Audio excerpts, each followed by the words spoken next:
Hey guys, today we're going to do an interview. Sarah's graciously accepted doing it. Before we start, I do want to say, since everybody knows me, she's not responsible for anything that comes out of my mouth. This one is all on me and questions I'm going to answer. I'm going to be decent about it, but since everybody knows me, I just want to let you know she's been gracious enough to do this knowing the type of asshole I can be. Please don't blame her for anything I say. If you have a problem with anything that comes out of my mouth, take it up with me on Twitter, DMs, emails, or I'll give you my goddamn phone number. Now we can begin. As simple as ever, Mark. I try.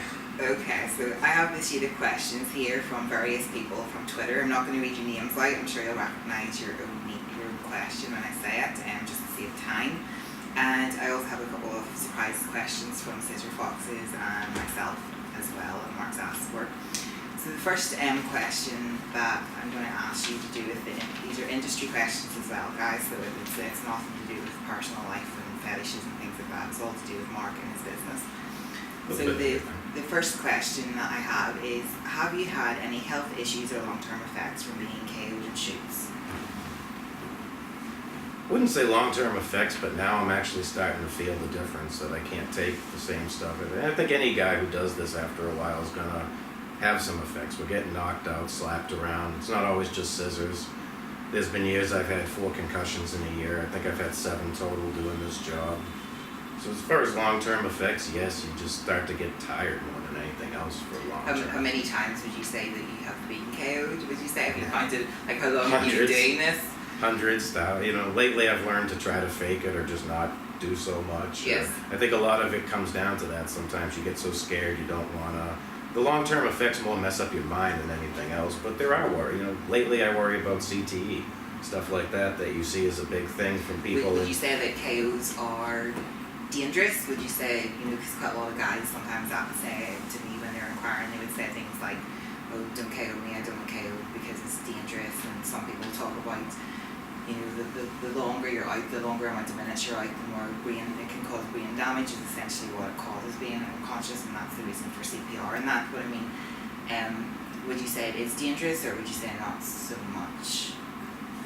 Yes, I think it is in a way. It depends on the woman you're with too. If you trust them, it's a different story. New girls with a tripod shoot are a lot more scarier when it comes to knockouts because you're more worried that they're not going to know when to stop, when to let go. Mm-hmm. And I've had that happen a few times. Some of the knockouts I've put up are just the girl's not paying attention. She'll get me in the hold and it's just forget what the hell's going on with me, and she's off in her own world. Yeah. And that's kind of the dangerous part. It's more dangerous depending on who you're shooting with and who you know. Yeah. That's why it's good to shoot with people over and over again so you get to know them and you know what they're capable of, and you can go into a shoot at least prepared for what's going on. Like you know that a knockout might happen, but at least if it happens, the girl's going to stop and make sure you're okay. Yeah, and that's where you feel better, or you try to get a camera person there or somebody who can stop it and say something. Yeah. That's why I like trying to have camera people with new girls.